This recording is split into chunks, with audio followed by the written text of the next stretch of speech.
الحمدللہ رب العالمین والصلاة والسلام علی سید الانبیاء والمرسلین وعلی آلہ واصحابہ وعلی کل من تبعہم الی یوم الدین، اما بعد۔ محترم سامعین کرام، سلسلہ درس کا کہ عادت عبادت کیسے بنتی ہے، آج ہم 30واں سبق اور آخری سبق پڑھنے جا رہے ہیں۔ اللہ تعالیٰ اپنے دربار میں یہ ہماری کوششیں قبول فرمائے اور ہمیں جو بیان کرنے کا موقع ملا ہے، سننے کا موقع ملا ہے، اس پر ہمیں عمل کرنے کی توفیق عطا فرمائے، کیونکہ عمل سے زندگی بنتی ہے، جنت بھی جہنم بھی۔ یہ خاکی اپنی فطرت میں نہ نوری ہے نہ ناری ہے۔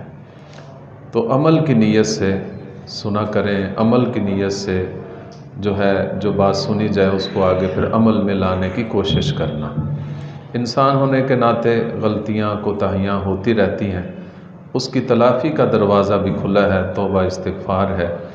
بار بار کوشش کرنا۔ یہ جد و جہد پوری زندگی کا یہ عمل ہے، یہ نہیں ایک مہینہ بس آدمی عمل کر لے بس کافی ہے، نہیں، دین تو پوری زندگی کے لیے آیا ہے۔ تو زندگی کے آخری مراحل میں ایک آدمی کی عادت ہوتی ہے وصیت کرنا۔ مرنے والا جب یہ سمجھتا ہے کہ میں اب دنیا سے جا رہا ہوں تو وہ اپنے چاہنے والوں کو، اپنے رشتہ داروں کو کوئی نہ کوئی باتیں کہہ کر جانے کی کوشش کرتا ہے۔ یہ ہر بندے کی عادت ہے، لیکن اس عادت کو اگر ہم اپنی مرضی سے، اپنے طور طریقے سے، اپنی سوچ کے مطابق پورا کریں گے تو یہ پھر عبادت نہیں بنے گی بلکہ عادت ہی رہے گی۔ اس عادت کو بھی عبادت بنانے کا طریقہ ہمارے دین میں موجود ہے کہ اللہ اور اس کے رسول کے احکامات کی اتباع کی نیت سے اور اس کے احکامات کو پورا کرنے کی نیت سے اگر کوئی آدمی یہ عمل کرے گا تو پھر اس کی یہ عادت نہیں رہے گی، عبادت بن جائے گی۔ اس کے لیے جو ضروری باتیں ہیں، سب سے پہلی بات یہ ہے کہ آدمی کے ذمہ اگر کوئی بھی حق ایسا ہے جو ادا کرنا ہے، اس کے ذمہ کوئی چیز اس کے ملکیت میں پڑی ہوئی ہے جو اس نے کسی کو ادا کرنی ہے، تو اس کے لیے اس کے پاس وصیت نامہ تیار رہنا چاہیے۔ حدیث پاک میں آتا ہے کہ جس کے پاس کوئی ایسی چیز ہو جس کے بارے میں وہ وصیت کرنا چاہتا ہو تو یہ حق نہیں کہ وہ رات اس حال میں گزارے کہ اس کی وصیت اس کے پاس لکھی ہوئی نہ ہو۔ آدمی کو اپنی ذمہ داریاں، اپنے حقوق و فرائض جو اس کے ذمہ ہیں وہ لکھ کے رکھنے چاہیے، اس کی عادت بنانی چاہیے۔ جیسے جیسے ادائیگی ہوتی جائے کاٹتے جائیں، اور پھر نئے حقوق، نئی ذمہ داریاں آتی جائیں تو ان کو لکھتے چلے جائیں۔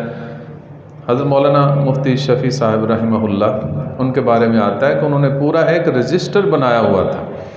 اور تقریباً 25 سال تک اس پہ وصیتیں لکھتے رہے اور کاٹتے رہے کہ یہ ادا ہو گیا ہے، میرا حق تھا، میرے ذمہ یہ حق تھا، یہ ادا ہو گیا، اب یہ میرے ذمہ حق ہے۔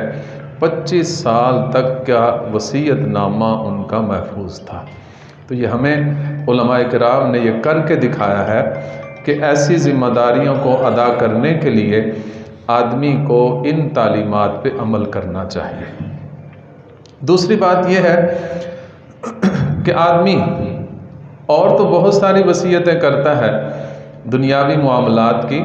لیکن یہ وصیت بھول جاتا ہے، ایمان کی، اسلام کی، تقوی کی وصیت کر کے جانا۔ حضرت یعقوب علیہ السلام کی وصیت کا ذکر ہے پہلے پارے میں، وہاں یہ اللہ تعالیٰ نے ارشاد فرمایا اذ قال لبنیہ ما تعبدون من بعدی، اپنے بیٹوں کو جمع کر کے زمینوں کا اور مختلف دنیا کے کاموں کا ذکر نہیں کیا، بلکہ سب سے پہلے ذکر کیا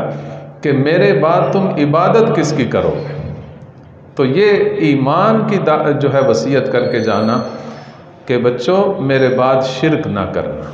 اللہ کی عبادت میں کسی اور کو شریک نہ ٹھہرانا، اسلام پر قائم رہنا،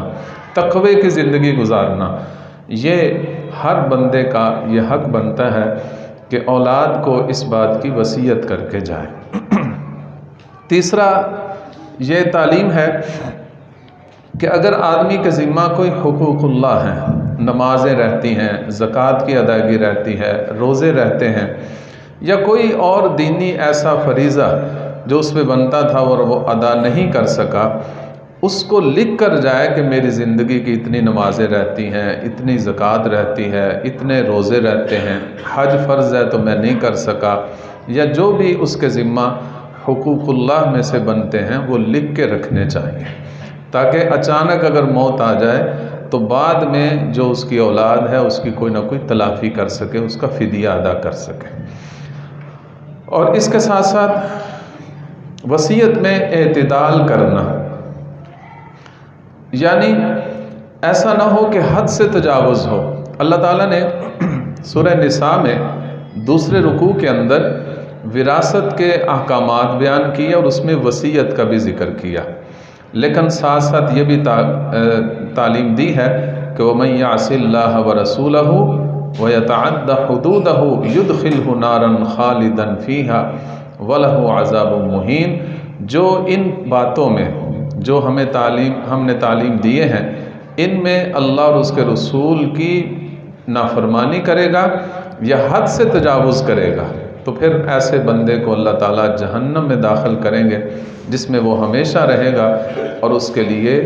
رسوا کرنے والا عذاب ہوگا۔ تو اس لیے جب بھی وصیت کریں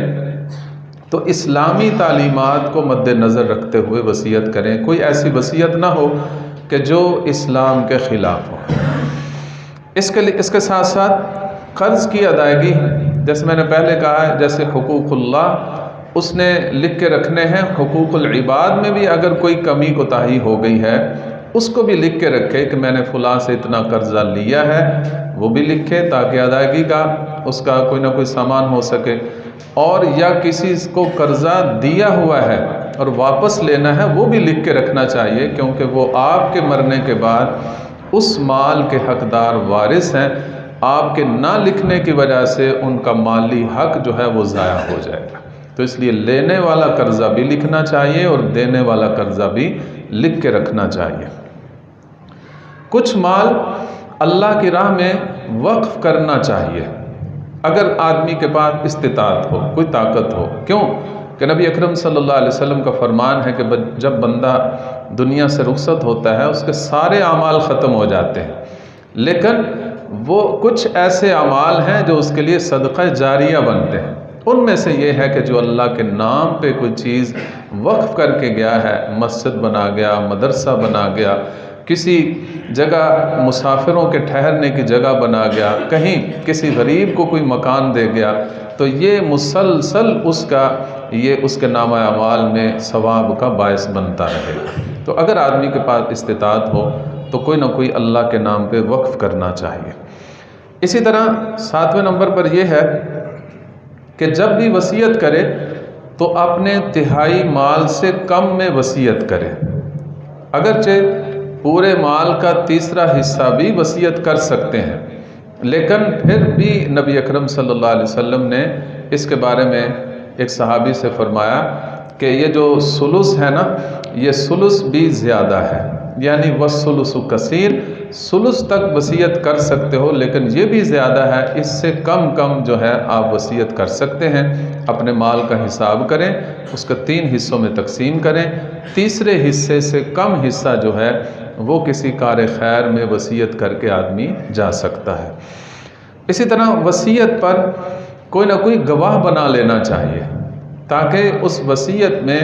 کوئی ایک آدمی اگر تبدیلی کرنا چاہے تو وہ گواہی دے اور اس آدمی کی وصیت کو صحیح طریقے پر نافذ کیا جا سکے۔ وصیت میں تبدیلی کرنا جائز نہیں، ہاں اگر کوئی گناہ کی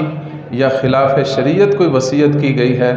تو اس میں جو شرائط خلاف شریعت ہیں وہ تو تبدیل کر سکتے ہیں، لیکن بلا وجہ اگر شریعت کے مطابق وصیت ہے، ثلث مال کے اندر وصیت ہے، اس کو نافذ کرنے میں کوئی آدمی تبدیلی نہ کرے، ایسے آدمی کو اللہ تعالیٰ نے ظالم کہا ہے، جو آدمی وصیت میں تبدیلی کرتا ہے۔ اور آخر میں یہ ہے کہ وارث کے لیے وصیت کرنا جائز نہیں، یعنی جن لوگوں کو اللہ تعالیٰ نے قرآن پاک میں وارث ٹھہرا دیا ہے کہ ان کو مال کا فلاں حصہ ملنا ہے، تو مرنے والا اس وارث کے لیے کسی مال کی وصیت نہیں کر سکتا۔ مثلا اگر بیٹا وارث بن رہا ہے تو اس کے لیے سارے بیٹوں میں سے کسی ایک کے لیے کہہ دینا کہ اس کو میرے مال میں سے اتنا حصہ دے دینا، تو یہ جائز نہیں ہے۔ لا وصیت لوارث، نبی اکرم صلی اللہ علیہ وسلم کا صاف ارشاد ہے کہ وارث کے لیے وصیت کرنا جائز نہیں۔ تو ان باتوں کا اگر ہم خیال رکھیں گے اتباع سنت کی نیت سے، تو ہماری یہ عادت نہیں رہے گی، عبادت بن جائے گی۔ اللہ تعالی ہمیں اپنی عادتوں کو عبادت میں ڈالنے کی توفیق عطا فرمائے۔